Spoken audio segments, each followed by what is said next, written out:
The Queen of Kindergarten, written by Derrick Barnes, illustrated by Vanessa Brantley-Newton. Yay, yay, it's time for school. MJ, going to school. That's my little 3-year-old brother Samson waking me up with a song. He's so sweet. After I wash up, I put on my first day of school outfit. And when I'm dressed, I stand there looking at myself in the mirror, just because I can.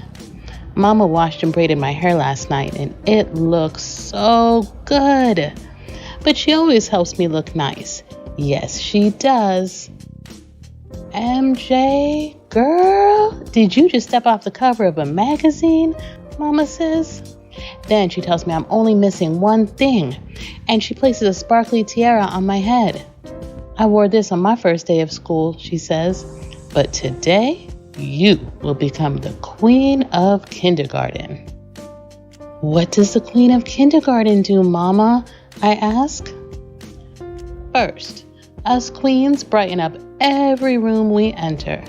Second, us queens are caring and kind. And third, the good ones are always helpful to others, she says. I have a good memory, and I am going to remember all of this. I sure will. 1, 2, 3.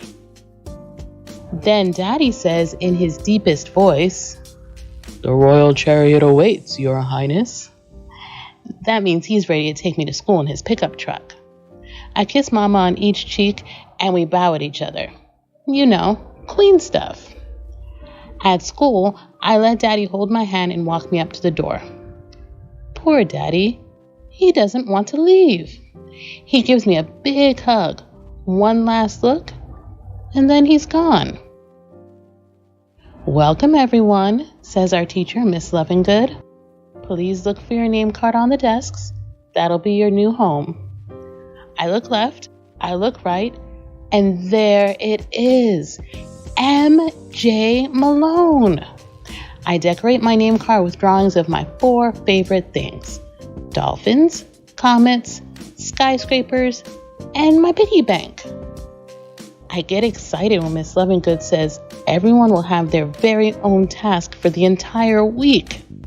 I know right away which one I want. Window monitor. It'll be my job to open up the blinds and let the sunlight in the room every morning.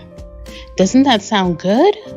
Plus, brightening up a room is the very first thing that Mama said us queens do. So I sure will.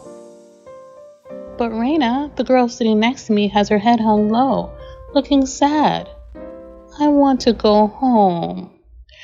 Right away, I remember Mama saying that us queens are caring and kind. So I reach for Raina's hands. She grabs mine, squeezes, and then gives me a smile. That makes me feel real good too, you know? Miss Lovingood calls on me to pick out a book for the classroom read, and I find one about a boy getting a royal haircut. Later, I help Leo put away the blocks. Helping is another queenly thing. 1, 2, 3, 4. For lunch, I have leftover spaghetti. And guess what? Raina does too. My mama says there is nothing wrong with leftovers. Yum. I promise to bring Leo some next time, because sharing is my jam. At recess, Miss Lovingood teaches us how to double dutch.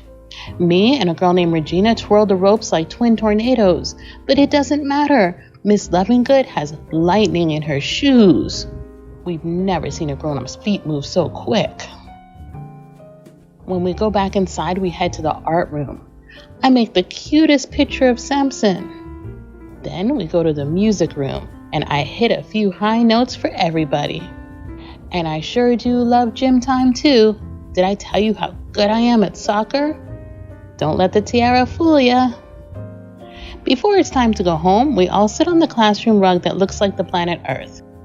We munch, crunch, and nibble on delicious apple slices and sandwich cookies with strawberry filling. Miss Lovingood plays soft jazz music like Mama does sometimes. She calls it wind down time, and it's a perfect way to end the day. Back home, I sure brighten Samson's day when I give him the picture I made for him and he plants a sloppy kiss on my cheek. That boy. At bedtime, I tell Mama, I did all the nice queen things you listed. You did? That means you get to keep that tiara. Wear it proudly, baby. I sure will, Mama. I sure will. MJ, the queen of kindergarten. That's me. Children must have at least one person who believes in them. It could be a counselor, a teacher, a preacher, a friend. It could be you. You never know when a little love, a little support will plant a small seed of hope. Marian Wright Edelman.